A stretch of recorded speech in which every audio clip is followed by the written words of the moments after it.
বিয়ের রাতে শিলার হাতে আংটি পরাতে গিয়ে আমি চমকে গিয়েছিলাম। এত ঠান্ডা হাত একজন মানুষের হয় কেমন করে?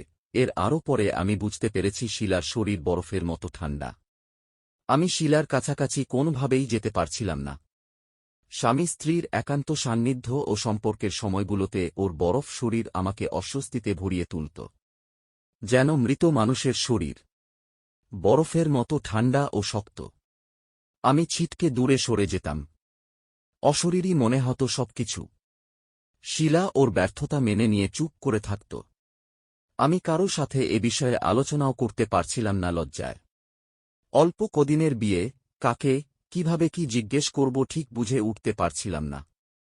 বিয়ের পর দুলাভাইদের সাথে দেখা হলেই টিপ্পনি কাটত, ইঙ্গিতপূর্ণ বাক্যবাণে বিদ্ধ হতাম আর আমি ক্রমশ ডুবে যেতাম উত্তরহীন প্রশ্নে। শিলা খুব শান্ত ও গম্ভীর প্রকৃতির মেয়ে। খুব বেশি কথা বলে না। অথচ ওকে যখন বিয়ের পাত্রী হিসেবে আমার সেজখালা নির্বাচন করে তখন খুব মিশুক মেয়ে, দারুণ গান গায় এই বিশেষণে বিশেষায়িত হয়ে সে আমার হবু হিসেবে সিলেক্ট হয়। আমি নিজেই কোনদিন নিজের জন্য কোন শার্ট পছন্দ করে কিনতে পারিনি।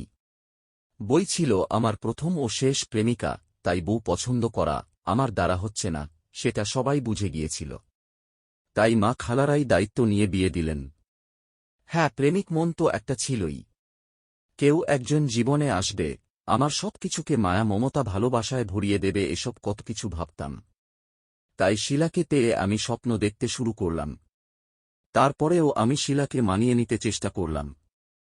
দুজন বন্ধু যদি পাশাপাশি থাকতে পারে আমি পারব না কেন, কিন্তু শিলা আমার বন্ধু পর্যন্ত হতে চাইল না। সে ঠিকমতো কথাও বলতে চাইত না আমার সাথে। সে শুধু ভাবলেশহীন নীরব শ্রোতা। 7 দিন বিয়ের নানা আচার অনুষ্ঠান শেষ হলে শিলাদের বাবার বাসায় গেলাম।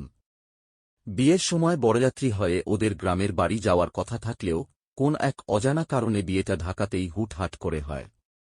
গ্রামের মধ্যে কি বিশাল ওদের বাড়ি, কি নেই, এ যেন স্বপ্নে দেখা কল্পলোকের আবাস। আমার সব চাইতে ভালো লেগে গেল পুকুর ঘাট। এরা পুকুর ঘাট বলে, আদতে এটা দিঘি। কি স্বচ্ছ ও গভীর জল। শান বাঁধানো পুকুর ঘাটে শিলাকে নিয়ে বসে আছি। এই প্রথম আমি শিলাকে খুব উৎফুল্ল দেখলাম। থেমে থেমে কত গল্প করে যাচ্ছিল। কিভাবে এই পুকুর ঘাটে সাঁতার কাটা শিখল, এমনকি জাল ফেলে মাছও ধরে ফেলতে পারত সে। আমি মুগ্ধ হয়ে শুনতে লাগলাম ওর গল্প। আর ভাবতে লাগলাম হয়তো বাবার বাড়ি এসেছে, এজন্য ও আবার প্রাণ ফিরে পেয়েছে। আমার শিলাকে নতুন করে ভালো লাগতে শুরু করল।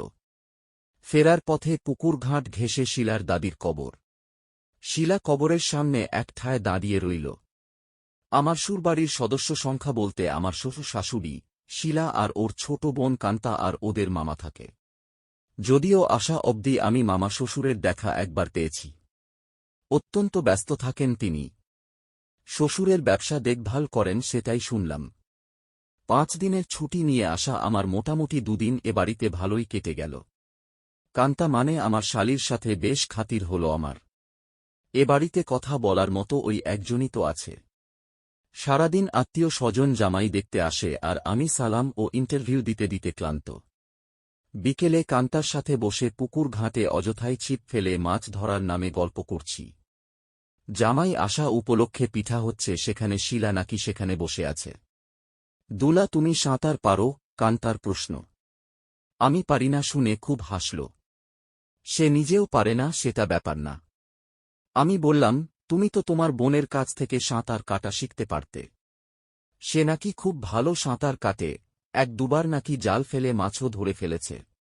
কান্তা খুব অবাক হয়ে আমাকে বলল, বুবু সাঁতার কাটতে পারে এটা বুবু তোমাকে বলেছে? সত্যিই বলেছে? কি আশ্চর্য, বুবু তো পানি ভীষণ ভয় পায়। ও কোনদিন পুকুরে পা পর্যন্ত ডুবায়নি। এ বাড়ির মেয়েরা এ পুকুরে কোনোদিন সাঁতার কাটে না। এ পুকুর অভিশপ্ত। একটা অজানা রাগ আমাকে আচ্ছন্ন করে ফেলতে লাগল।